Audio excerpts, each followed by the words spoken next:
You know, at 79 years old, Spielberg, he still got it, man. I hope I'm like him at his age. I'm just your friendly neighborhood horror freak. Disclosure Day is a brand new UFO alien type of movie to come from Spielberg, aka the king of alien films. And in this film, we follow Daniel Kellner, played by Josh O'Connor, a whistleblower who uncovers evidence that humanity may not be alone. And along his journey, he comes in contact with Margaret Fairchild, played by Emily Blunt, a Kansas City meteorologist who accompanies him on this journey, only to discover that they are both in the middle of a conspiracy that'll change the world forever. So me being a huge Spielberg fan and somebody who loves alien films, specifically his, I was of course excited for this film. I love E.T. Close Encounters I really like, though that's a movie that I definitely want to revisit because I didn't love it like most people did, but for what he was able to do, especially back in the day, I mean, even what my mom told me about how that movie was a huge deal when it came out and it was very revolutionary in filmmaking, it's a movie that I definitely want to revisit because I feel like there's something about it that I'm missing, so would love to check that out again one day.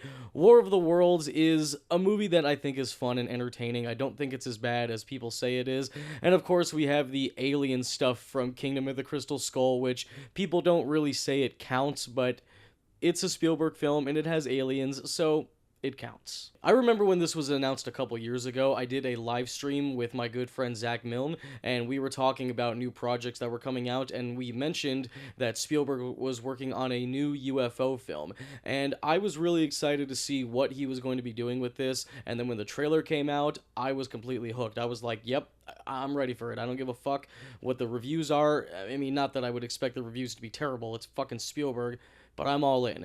I went to go see this film last night, and I am actually kind of blown away by this movie.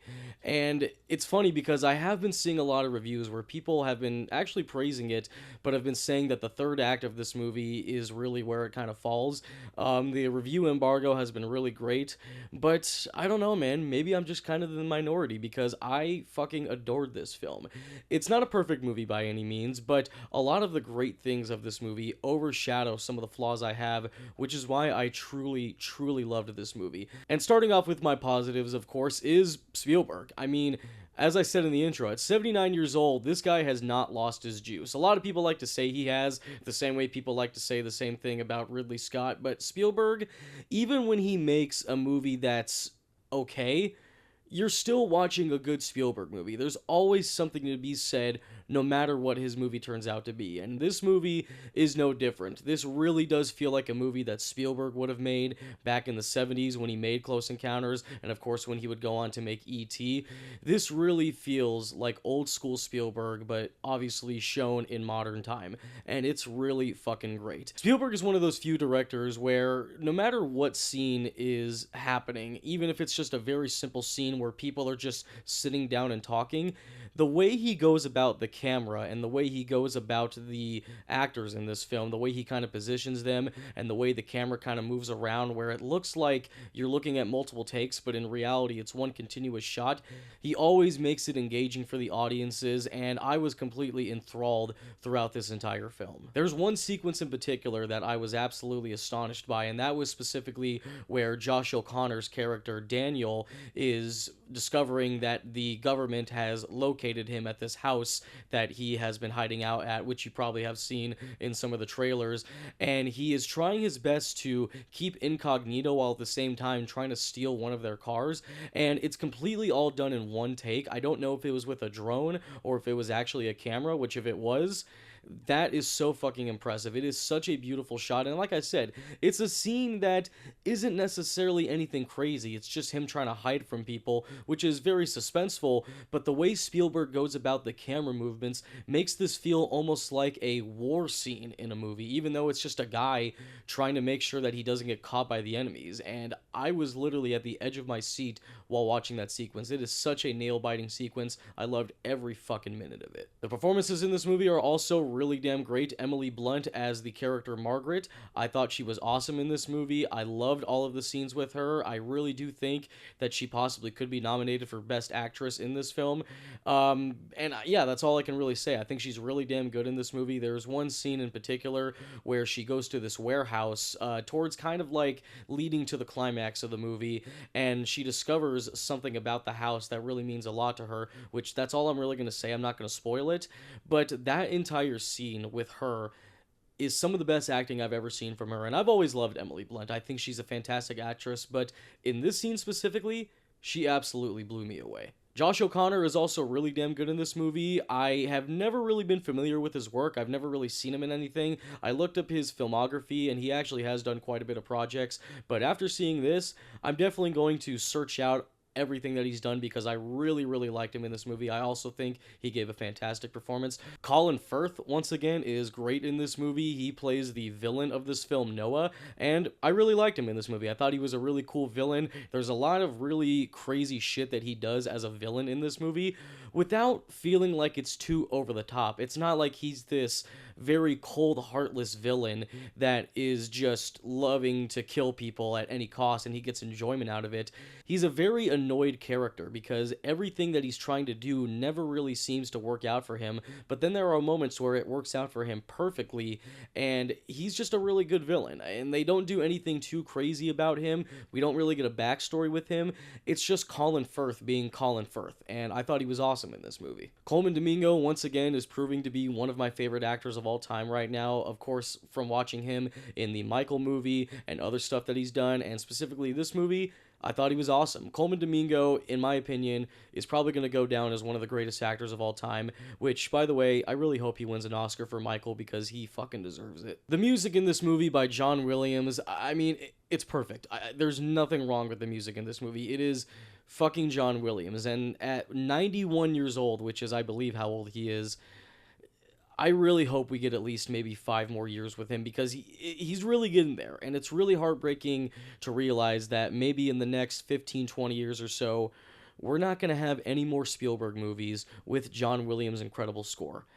It's really heartbreaking, but his music in this movie, it's perfect. John Williams is the one composer that has never made a bad score, no matter what movie he's done. The music in this movie is fantastic. And this movie also has a lack of music, too, because a lot of Spielberg films always kind of rely on John Williams' music to kind of sway us in that way, to make us feel the emotions.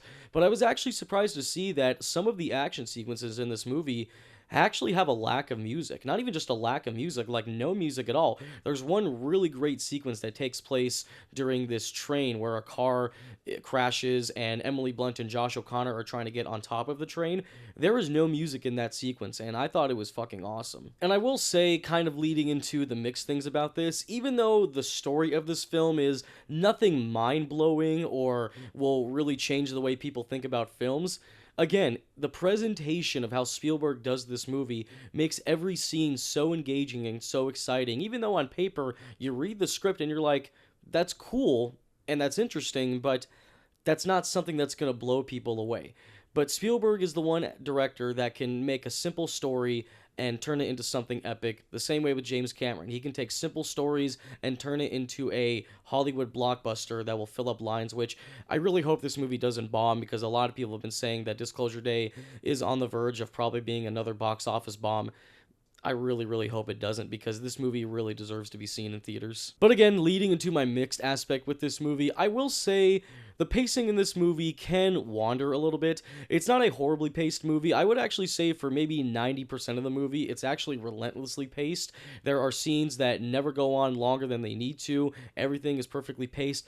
There are a couple times, though, where the story can feel like it is wandering a bit, like it's almost like it needed to stop for a second just to kind of have us as the audience relax from all the thrills and then finally get back into what the story is trying to tell us.